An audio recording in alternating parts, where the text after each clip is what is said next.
The Secrets of Star Wars is brought to you by the StarQuest Production Network and is made possible by our many generous patrons. If you'd like to support the podcast, please visit GiveStarQuest.com. Hi, this is Ashley Eckstein, the voice of Ahsoka Tano from Star Wars, and you're listening to the Secrets of Star Wars podcast.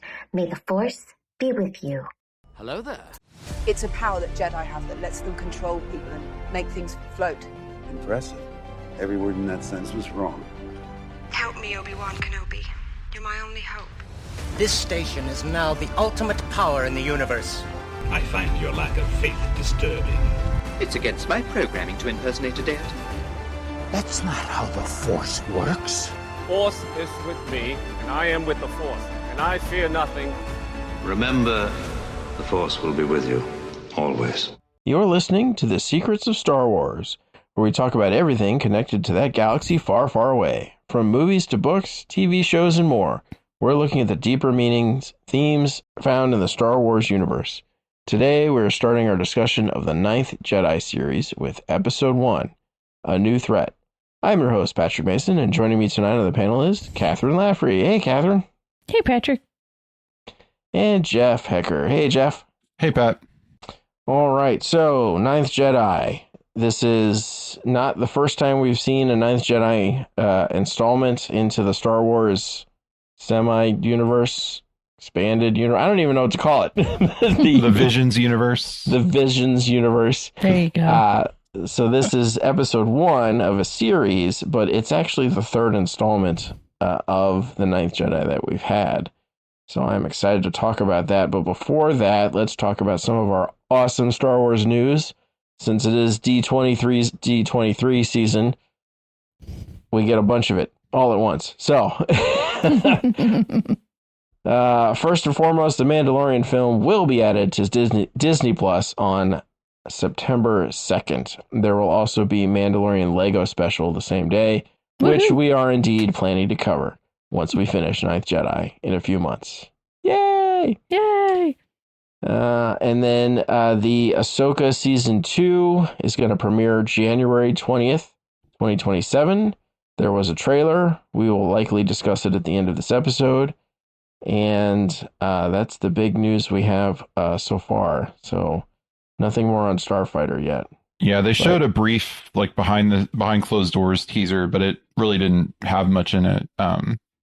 But yeah, it's coming for the 50th. So. Yep.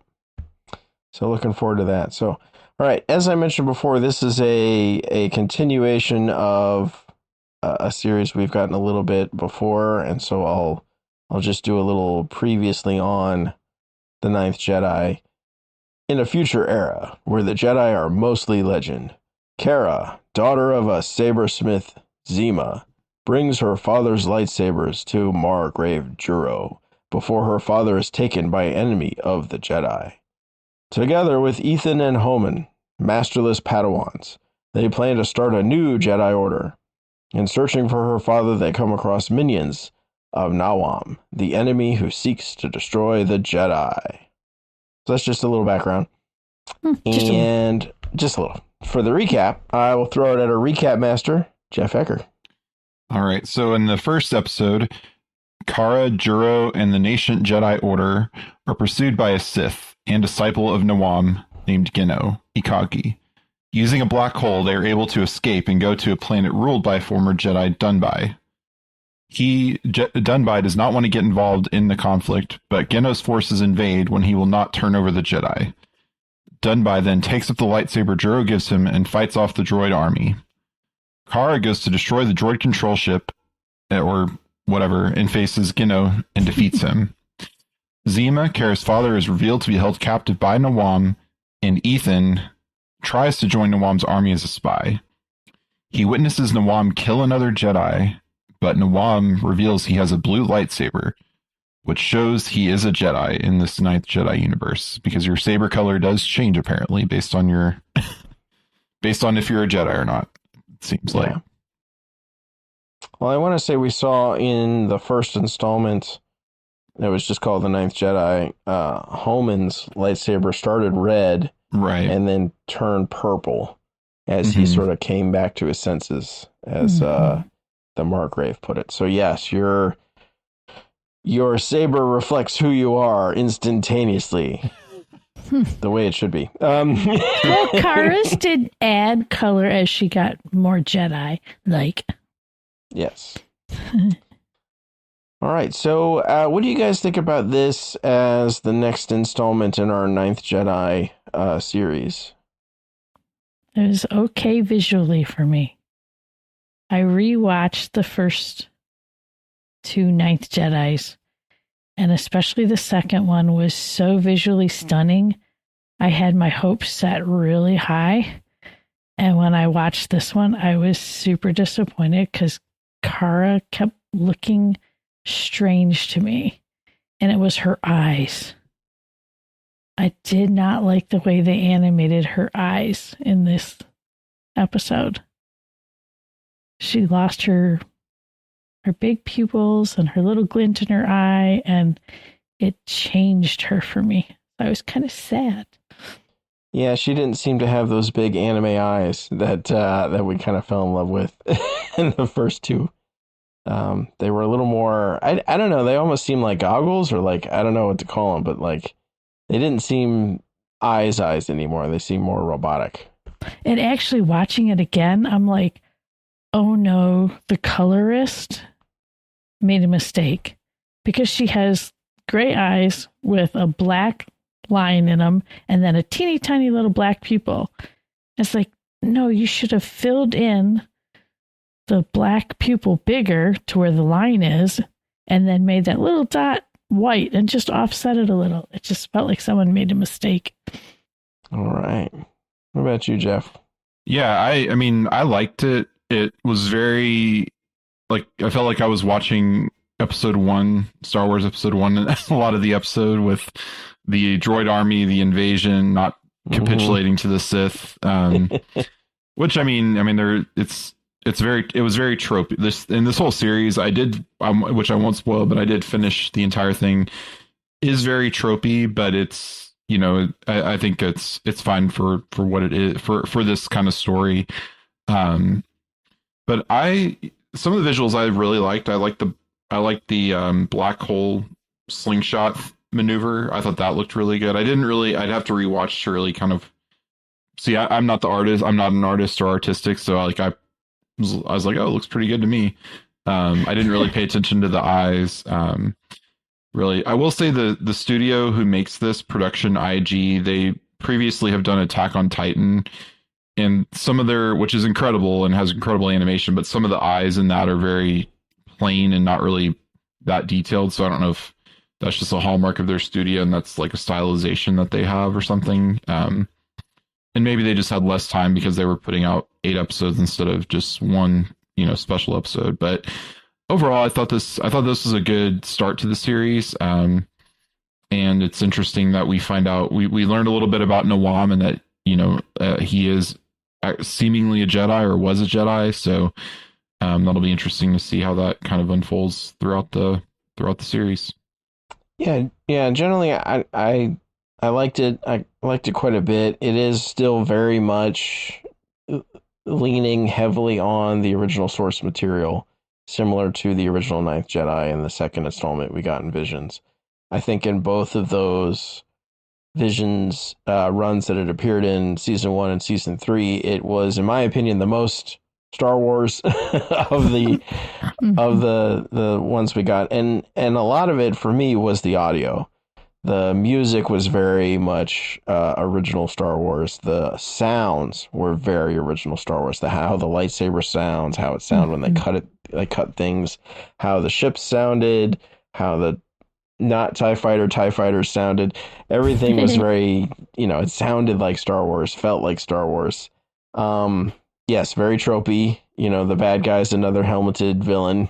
Doesn't have a breathing apparatus, but still. And we're set in yet another, in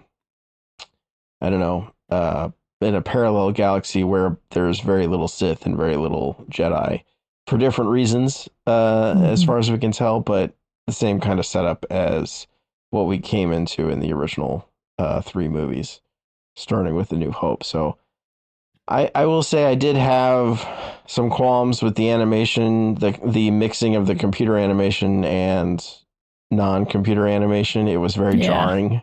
Yes. Took me out of the story a couple times.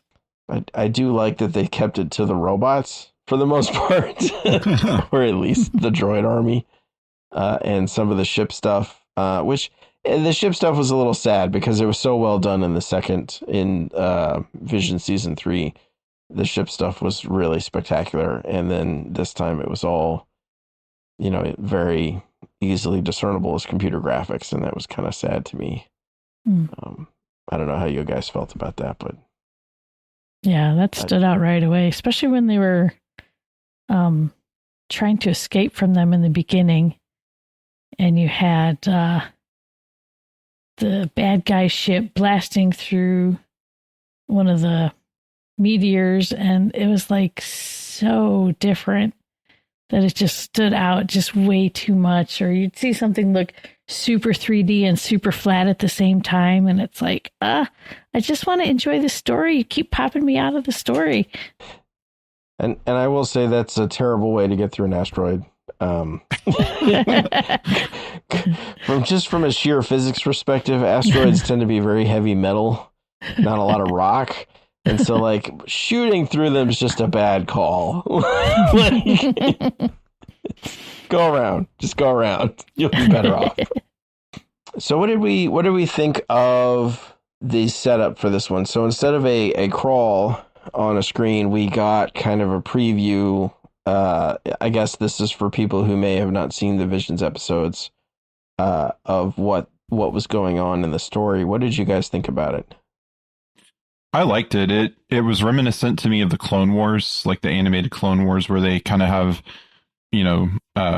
like an old newsreel, like war in the galaxy, and they like give you a little intro. So I liked it because I'm a big fan of the Clone Wars. So I know they weren't like trying to do that exact thing, but I don't know if that was the inspiration for doing it that way, but I thought it worked in this one. Yeah, it was neat to see Coruscant all destroyed. Yeah. And when we have a droid battle station broken in half in space. So it was neat because you're like, okay, this is Star Wars. This fits in here somehow. Yeah, I liked it. I kind of, I've always liked the crawl. I liked it up until, I think, the episode 7. Where, like, the crawl went up and it went through and I'm like, that was so much, but I have no idea why or what happened. Like, it would have been nice to see a little bit of visual. Or so it was kind of nice to see that. So diving into the episode itself, we basically get 2 villains. We get the Hunter. And I come up with names because I am terrible with names. So thank you. Geno, right? Yeah. Who has one eye and a robotic arm and a partially robotic face. Look that way. Yeah. And he seems to be a Sith, right? Because he's got force powers. That's how he saves them from the black hole, which I got to admit, that was an amazing maneuver. Very smart droid. Yeah. And then we have his master, or at least the guy running the army, the bad guy. And I'm trying to find his name. Or maybe Geno was the leader of the army, and the guy you're talking about is different. I think I got them mixed up, maybe. Oh, is it Geno Akagi? So Geno's the half face. Yeah. And then you have Nawam. Well, no, Nawam's the full leader. No, okay. Right. I thought you were talking about he's got like that like lackey guy that's there too. I thought that's who you were talking about. Oh, he's got a lackey? Yeah, doesn't he have like a little, like a kind of a animal? Not he's like a shorter, like burly guy that's with him. Am I making that up? Maybe that's from a different episode. I mean, I rewatched this one. Okay. Yeah, I don't think it's in this one. No. Okay. It's him and the droids. That's pretty much it. The whole ship is droids. Yeah. Okay. So we have these 2 introduced as our kind of villains. One's sort of the little bad and the other's the big bad. What do we think about these 2? sufficiently impressed with them as entrants in the Star Wars villainhood pantheon. Besides, Ben issues all over again, Kylo Ren. I want to be Darth Vader. No. Yeah, they definitely were pulling from, I think they were like trying to acknowledge or trying to play off of Kylo Ren with that, with the whole costume. Like the helmet looked very similar, and with the cape and everything. Because Kylo Ren's a ripoff of Darth Vader, and other Sith. So I think they just kind of continue that, and every Sith has to have a mask and a cape, I guess. So yeah. Yep. What was interesting, though, is he did not acknowledge himself as Sith. Because when, is it Geno? Was like, I will show them. And he goes, yeah, show them the last Sith. So, like, you're the last one. He didn't say that, like, we're the last of the Sith. You're the last of the Sith kind of thing. So I was like, oh, that was interesting. No wonder his lightsaber was blue at the end. Noam also gives vibes of the stranger from the Acolyte, which, again, Acolyte has many problems, but I like the stranger as a character. And he says, like, you might have called me Sith, but he doesn't seem to be, like, fully, maniacally evil like Palpatine or Darth Maul or other Sith. Like, so it's seemingly some, kind of a similar kind of philosophy to that Noam has. Which is interesting because it's more interesting, I think, Palpatine's a great villain, but like when he somehow returns again, it's like it's the same thing over and over again. He's just kind of evil for evil's sake, and this having a little bit more subtlety there is more interesting. Yeah, you get I would say the stranger in the Acolyte is, to me, he seems very much committed to the philosophy of the Sith or the path of the Sith. I don't know how you would put it, but because he has no problem with wasting the the Padawans. Right. Like, I'm going to put a bunch of holes through her in a very graphic format in the show. And so obviously he doesn't have a problem with doing what we would say would be objectively evil, but he's not out to rule the galaxy like Palpatine is. And that seems to be kind of a trope. And I often wonder, is that what we perceive the Sith to be because of Palpatine, or is that what the Sith actually are? Like, are they always trying to control the galaxy, or is there only like a seam of them that's big into that? I don't know what you guys think. Yeah, there's multiple different in both in canon and legends. There's different kind of schools of Sith or groups of Sith. Like some are very much like, we want to control the galaxy through brute force and we want to be evil for evil's sake. Some are seemingly more subtle, like Plagueis, who was Palpatine's master, which we see that brief hint of in the Acolyte. But if you read like the expanded stuff, the Legends stuff, he's much more subtle and wants to kind of like, he wants to be in power, but also kind of control things from behind the scenes and like seemingly delve into the Force for the sake of knowledge and exploring forbidden things, things forbidden by Jedi. Whereas Palpatine just wants to take the power for power's sake. So yeah, I think it just depends on, I think it depends on kind of your school of Sith and also like each Sith, individual tendencies. Like Maul, for example, he becomes, he starts off as just kind of just the attack dog, and then he becomes so much more than that. And like, he doesn't seem to want to build an empire for himself. Like, he builds a criminal empire as we're seeing in Maul Shadow Lord and what we see in other things, but he seemingly has more interest in, like, I don't know. He's not as interested in just taking over the galaxy like Palpatine is. Yeah, there's the obsession for power with the Sith, which always leads to them manipulating and controlling other people. It just comes down to how many people they want to control. Will they be satisfied with the few they have, or will it keep building? It's funny because it almost feels like the path of the Sith built up to Palpatine wanting to control everything, and then it kind of breaks down from there. So, right. And it's interesting because Nawan doesn't code as Sith necessarily. Like, he totally does. Like, everything about him is, Darth Vader, Kylo Ren, Bane. I don't know, some of the older ones, depending on, which video games you played.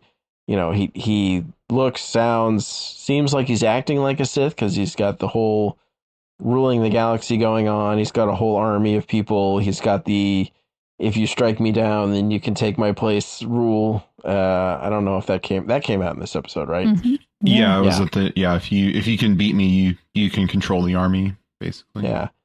So, and all that is very, very Sith, but like you said, he tells when he sees Geno, he's like, yeah, you're a Sith, right? He doesn't sort of cop to it, and then he has the blue lightsaber. So, what is that about?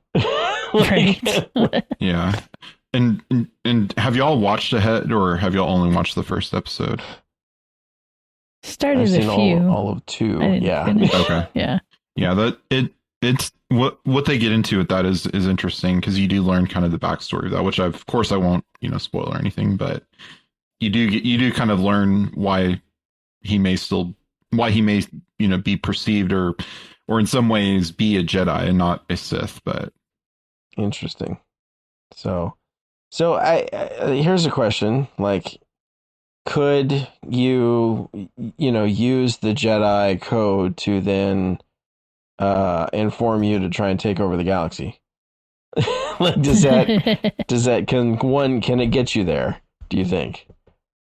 Yeah, I think it would end up corrupting you, like, even with the best of intentions. It's like the One Ring from Lord of the Rings. Like, you can have the best of intentions wanting to create safe and secure society, but it's going to always end up being corrupted. Now, I will say, I don't know if it's in canon, but at least in Legends, there were stints where the Supreme Chancellor of the Republic was a Jedi, but this was also not a Republic taking power during like a crisis like the Clone Wars, where it kept getting more and more power to do anything it wanted to. It was kind of much more presiding over the planets to determine things, and the Chancellor was kind of more there to kind of make sure proceedings were observed more than make things happen. So, but we saw Dunby in this episode does rule. He is a ruler of a planet and seems to be a very magnanimous and good ruler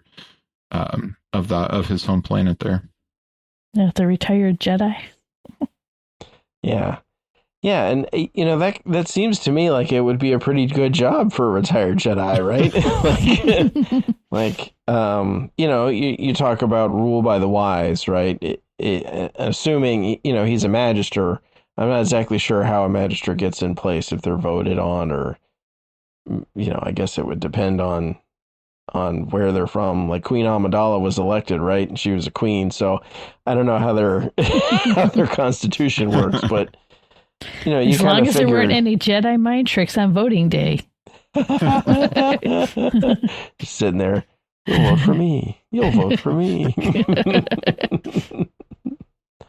Won in a landslide. So, I do wonder about that. Like, can you? So, as a Jedi are sort of, primarily displayed as effectively Ronin, right? They're even when they have a Jedi temple, when they're interacting with the world at large, they're sort of just going out and doing, random acts of good, or potentially tracking down criminals, or doing sleuthing or private eye detective work. But like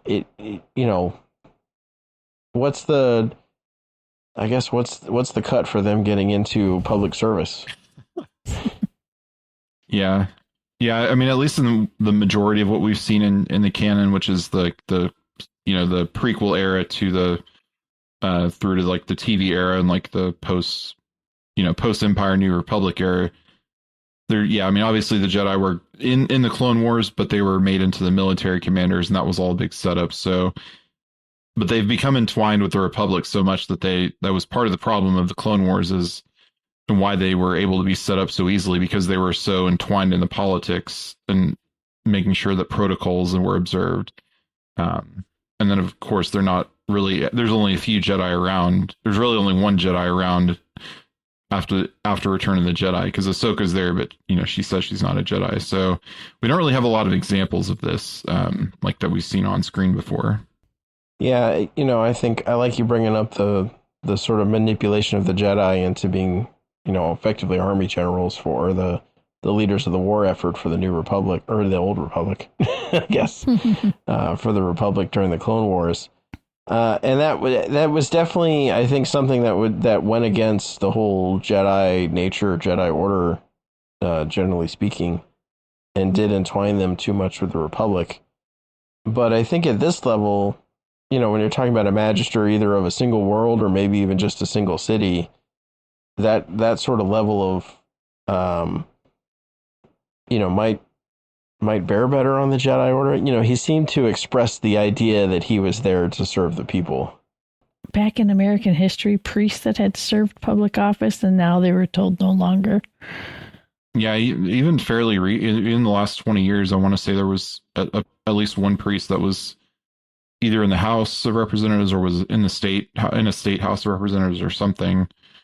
But yeah, they can no longer hold a public office like that. Is that like federal law, or is that like? I think it's church. I think it was a directive by the church. By the church. Okay, so that's a church ruling. Okay. Yeah, I believe so. Interesting. Ensure the separation of power, huh? It kind of reminds me of the concept of oh shoot, I just lost it. The name for it. But basically where you try and solve your problems at the lowest level of government possible. I keep wanting to say it's solidarity, but I don't think it's solidarity. But the idea is if you can solve a problem at a town, do it at the town level, and only go higher than that if you actually need to.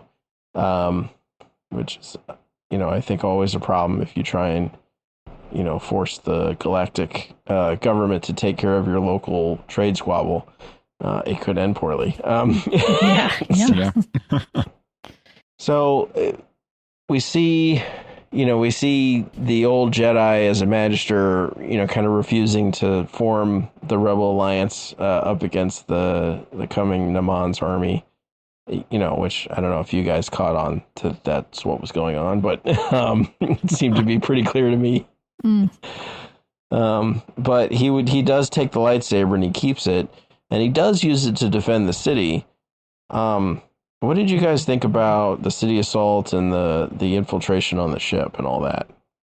I mean, I have to admit that I have watched this episode kind of 3 times. And all 3 times I fell asleep at the same point. It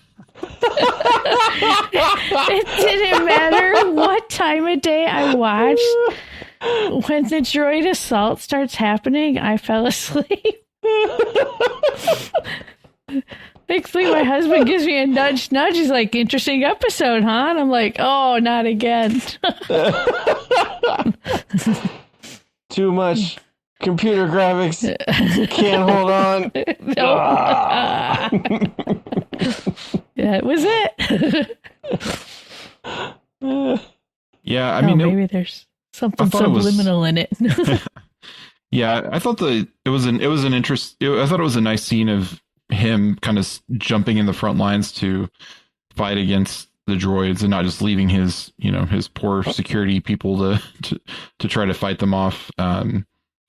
So so I like that part, but yeah, it did seem it was very much like, this reminds me of something. Oh yeah, it's episode 1 where they send out the droid army and the dropships and they all march and invade and attack instead of Gungans, it's the city, but so yeah, very similar to that, I think. And which, I mean, again, they're wanting to point to this and say, see, we know Star Wars. We've done this before, or Star Wars has done this before, and we're doing it, so we're Star Wars. So, which there are moments like that throughout the show that happen of like, see, it's Star Wars, but there's also like they do unique things too. So, well, I mean, Star Wars does a lot of that in and of itself. So, yeah. I mean, Episode 7 was basically A New Hope again, right? There's always a way to destroy these things. So I was just glad I woke up for Kara's big moment of, I kept you busy long enough. It's like, oh, okay, that was different. Okay, that was kind of cool. You know, her little droid friend was swapping out and shutting down the droids. what? So, yet again, another Star Wars property has produced a droid that I want to own. That is Grandpa. Yes. The surly driver. And, you know, I still love his introduction in the very first installment in Visions 1. Yeah. Where he's sitting there next to all the other broken down pilot droids, drinking his oil, you know, his oil tea, and saying, I'm on break. I'm on break.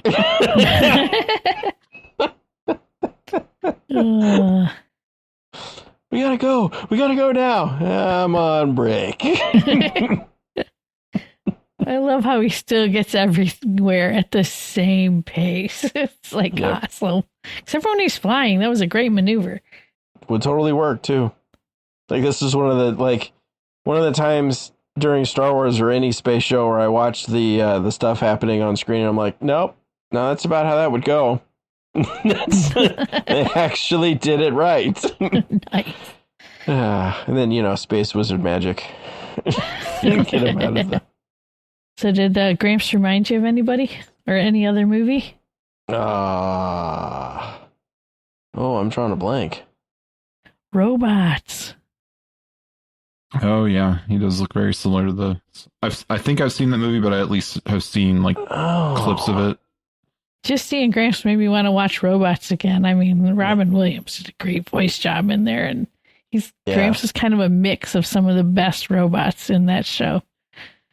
You mean? Do you mean from a look or like a personality or both? Both.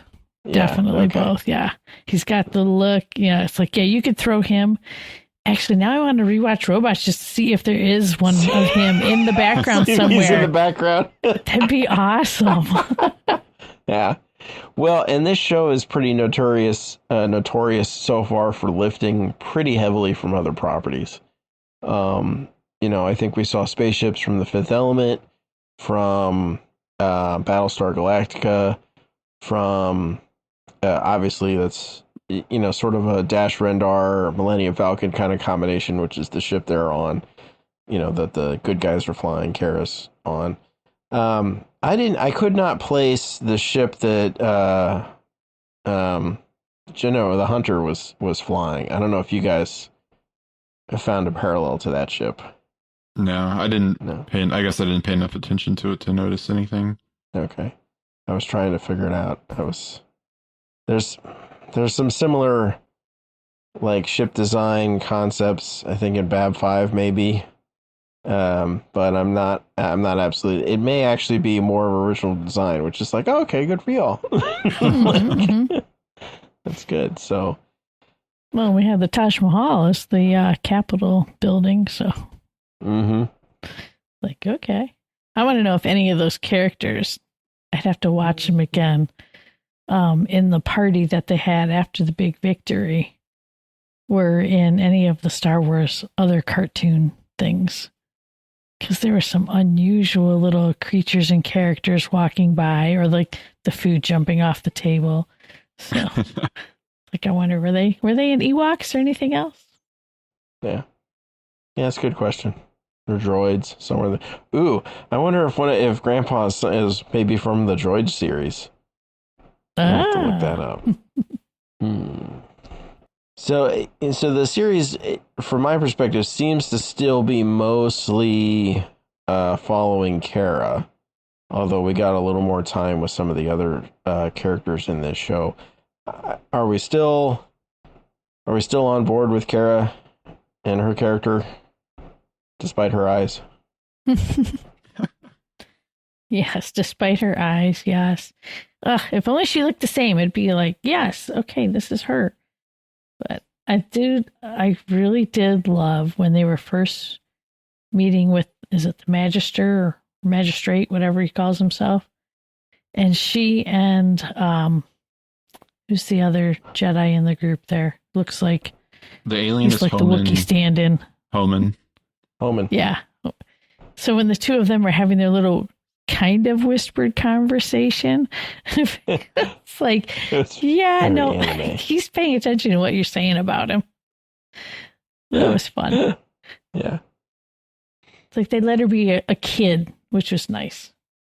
Yeah, I think this gets into like some of the anime tropes that, because I watched a good amount of anime over the years, and it's very much like the plucky young girl is kind of the one leading the charge. Because that's just kind of a trope in anime of like you have the magical girl or force sensitive girl who kind of is one of your protagonists. So I think that's. It just seemed, that's what it seemed like. It was very reminiscent of that to me, or just her whole character is very reminiscent of that. Yeah, it reminds me of a lot. So her fight with Gino, number one, I think that for me that was the best sequence in the show or in this episode was that fight scene. Number one, because there was absolutely no. Or I don't think there was any CGI, or at least I blinked if there was. And so it was all hand drawn. And just the way they made the lightsaber sounds was fantastic. And I like watching Kara get more comfortable with fighting. We see her in the very first, installment, definitely like fighting with a half blank saber or mostly blank saber, kind of doing what she can. We have the second installment where she's, fighting these invading assassin droid type things, with the help of a robot. But she really can't fend them off, and she's got to get out. And they, blow the ship and get away. Whereas this time, she's more or less on the offensive. Now she is on the defensive in the fight, in order to goad this guy into not paying attention to her very slow-moving grandpa robot or droid. But I enjoyed seeing her become more, comfortable with who she is, and I think we see that over the course of the show. I feel like from just a plain story narrative perspective, it takes away a little bit the anime-ness of it. Just because it tends to make her seem more like a goofy girl. But that's also kind of who she is. So, I did like some of the anime trope-ness, like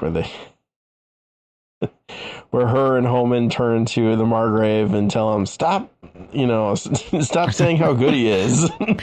Yeah.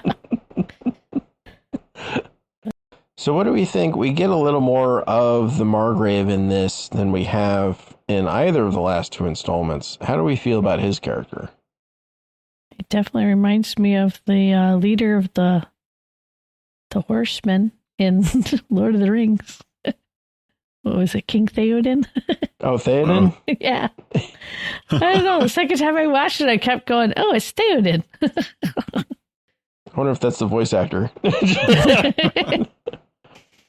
Yeah, he's again, without spoiling, like his story, and because you learn kind of more of his story as well, and throughout the show, is also interesting. So he's still kind of that mysterious, like he was a Jedi, wanted to restart the Order, but we don't really know. And all we know is he was kind of a benevolent ruler of a planet, and he wanted to start a Jedi Order over it, because that was the first episode of the original Ninth Jedi, was him doing that. So yeah, we kind of, his story will unfold over time, but as we get into the show, but I think it's kind of just a little bit of they're kind of teasing it out, we didn't get too much here other than that he has that prior kind of relationship with Dunby, and you might kind of see where the pattern is going of like he's got to put a team together. He's got to go find some Jedi. So is he getting the band together? He's on a mission from the Force, I guess. Na na na na na na na na na na na na na. Sorry. Yeah, I think, we kind of get more or less a confirmation of who he is in this episode from the Ninth Jedi. Because, in that one he comes out and he fights on the side of the Jedi, but you really don't get to know much about him. This kind of tells you a little more. So it's nice to see that his character is going to be expanded a little more. And I assume we'll get more of Ethan as well, although we didn't get a whole lot other than he's very courageous up front. And then once he gets to the actual hard thing, realizes how possibly over his head he's in. He's in for it, which was a very real take on most human beings. So it was good. So I do want to ask y'all, the guy that Nawam ends up fighting, he's got, I assume that's a Beskar spear. At least that's sure sounded like it. Right, exactly. Was he a Jedi? Do we think he's a Jedi just because Nawam said he was? I mean, based on the fact that there's not a lot of subtlety really so far in the show, so I think he was supposed to be a Jedi, but we have to remember that sabers, like the Jedi have been gone for a long time, so sabers are rare, which is why Zemo in the first episode was forging them for Juro so that he could have them for the Jedi he was gathering. So it was kind of interesting that if you don't have a lightsaber because most of the crystals are gone or destroyed, because I think in canon it's the planet where the crystals came from was turned into Darksaber or into the Starkiller base. So all the crystals are gone basically, except for what's survived by, what's been collected and kept safe or whatever. So I think it makes sense that Jedi, especially ones that are kind of lost in the galaxy or don't have a master or aren't part of the bigger group, would not have access to lightsabers. So they use other things like a spear, which, being a Beskar spear makes sense. So I loved how that side character reacted after he kind of did a little move with the spear. It's like, okay, yeah, nice moves. Good deal. Well, was there anything else about this episode in particular we wanted to talk about? I don't think so. Nothing for me. How about you, Kathryn? No, just, looking forward to staying awake through the next couple of episodes. Fewer droid battles. No, yeah, it'll be fun just to see how it develops, where the storyline's going to go. You feel like you know where it's going to go. Hopefully there's a couple twist turns. Don't tell me, Jeff. I won't. Good deal. Well, do we want to spend some time covering Ahsoka Season 2 trailer that we got due to the D23-ness of it all? Yeah, I think we can talk about it. And I think maybe after we finish Ninth Jedi in a few months, we might, it might be worth doing a whole episode on Ahsoka speculation and such. But because this was just the teaser, presumably they'll do like a more, even though this trailer had a lot in it, they might do another one that's like the actual trailer, because they usually do a teaser and then a trailer. So, but yeah, I mean, if unless you want to go first, Kathryn, I can go and give my thoughts on it. Jeff. Oh, I love the trailer. I thought it was it was really cool. Really sets up kind of the galaxy at war with Thrawn. And for those, y'all can't see it, but I still have Thrawn on my desk from the Toys episode that we did. But yeah, seeing him because at least in, we saw us a little bit in Rebels, but we never saw in Rebels Thrawn on a fleet-wide conflict. It was always smaller engagements, and it really seems like we're getting the Thrawn from the Legends trilogy, from the original Thrawn trilogy, of this master tactician and this master, fleet commander. So I'm really excited for that. And also seems like we're going to get into some really interesting stuff with the Force and what Baylan is doing on Peridia and what Ahsoka and Sabine will be doing. And we get flashbacks to the Clone Wars, it seems like, with Hayden Christensen and young Ahsoka, and then a guy who has this cool lightsaber that has like 2 handles with a third saber in between it. Seems very impractical, but it seems very cool. So I don't know. Well, be curious to see what that's about. But yeah, I'm just excited. Like it really seems like they're finally kind of paying this big conflict off that they've been teasing since they dropped Thrawn's name in Mandalorian season 2 almost 6 years ago. Like it's been almost 6 years since that episode came out. Yeah, it was 2020. And we're finally, and by the time this out, it'll be 7 years. So I'm hoping that they still will get to do whatever the big wrap up is at the end of this that kind of wraps up all these threads from the Mandoverse. But yeah, no, I thought the trailer was incredible, got me really pumped, and so I'm excited to see that here. And see, it's January, so yeah, about 5 months away. When that comes out as part of the kind of lead up to the Star Wars 50th. So there's only one thing I noticed watching the trailer again that I was really disappointed in. Ezra shaved his beard.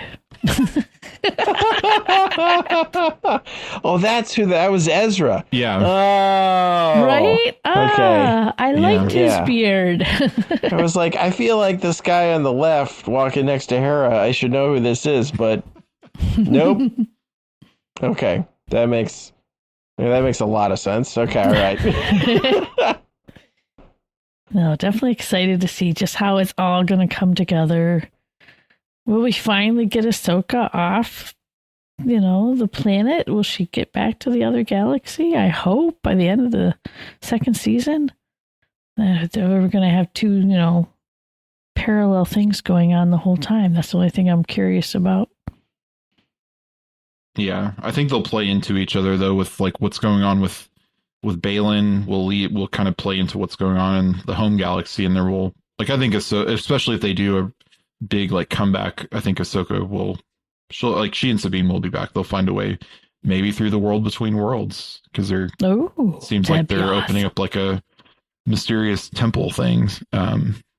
So, and there's speculation with the Mortis stuff, because we had the statues of the Mortis gods on Peridia, and there's a lot of speculation that we could see Abeloth from the Legends, which she was like the mother figure among the Mortis gods that wasn't in the Clone Wars episodes, but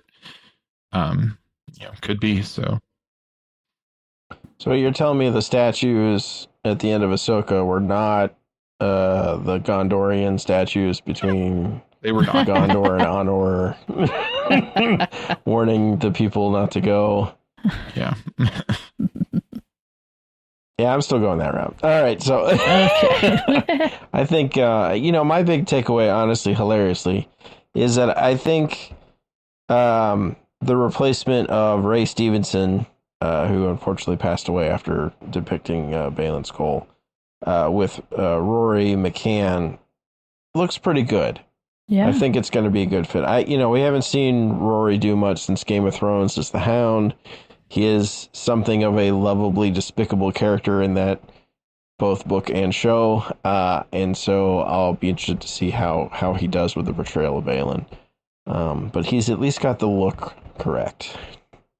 Yeah, and he was good friends with Ray Stevenson too, so I think that's what also makes it a perfect fit, is it lets him kind of honor his friend, and I think we'll see that in the performance. But yeah, definitely interested to get more on. He was one of the more interesting things in Ahsoka is Baylan Skoll and what his whole deal is. So yeah, it's interesting. We have these non-Jedi, non-Sith, right? You have Ahsoka, who is not a Jedi, and you have Baylan, who is also not a Jedi, and Baylan's trainee.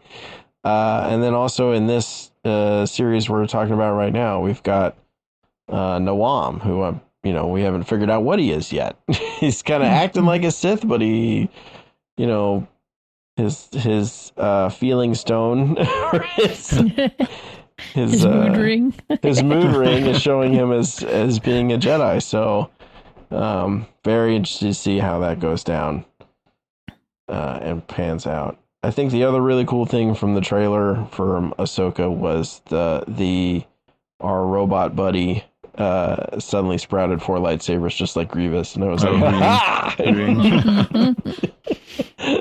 yeah.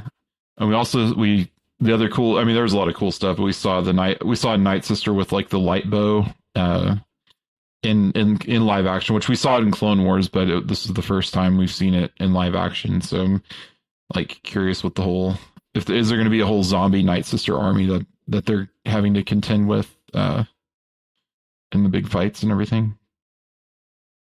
I'm so excited for it. I already put on my Christmas list to the family. I want Ahsoka's ship in Legos with little Ahsoka and Huey. Yeah, that one's really cool. I have it on my shelf, and the central piece, you can have it stay stationary and rotate the entire ship around it. Yes. Just like in the show. It's really cool build. Yeah, sorry I wasn't able to be on the toys episode. I would have gushed about Legos, but my bookshelves, which are slowly being taken over by Legos, and I just need more bookshelves. I really need just a Connex box. That's just nothing but bookshelves and Legos. All right. Well, I believe that wraps up this episode of The Secrets of Star Wars. And we would like to take a moment to thank all of our patrons who make this show possible, including Pam, Vincent D, Paul L, Ryan O, and Adika L. Their generous donations help us to create The Secrets of Star Wars and all the shows here at StarQuest, and you can join them at GiveStarQuest.com. Be sure to follow The Secrets of Star Wars on Apple Podcasts, Spotify, or your favorite podcast app, or on the StarQuest YouTube channel. You can find us on Facebook at facebook.com/StarQuestMedia, on X, where we are at SQPN, or on Instagram, where we are at StarQuest Network. And be sure to get your official Secrets of Star Wars gear at sqpn.com/merch. And now we'd like to hear from you, our listeners. What did you think of Ninth Jedi Episode 1? You can let us know by sending us an email at starwars@sqpn.com or our social media pages, or by leaving a comment on our super fun and awesome channel on the StarQuest Discord server, which you can find at sqpn.com/discord. And join us next time as we discuss Episode 2 of The Ninth Jedi, A Hidden Weapon. Until then, thank you, Kathryn Laffrey, for joining me and sharing the secrets of Star Wars. Thank you, Pat. And thank you, Jeff Haecker. Thanks, Pat. And once again, I'm Patch Mason. Thank you for listening to The Secrets of Star Wars on StarQuest. Here's another show on the StarQuest Network you're sure to enjoy. Jimmy Akin's Mysterious World.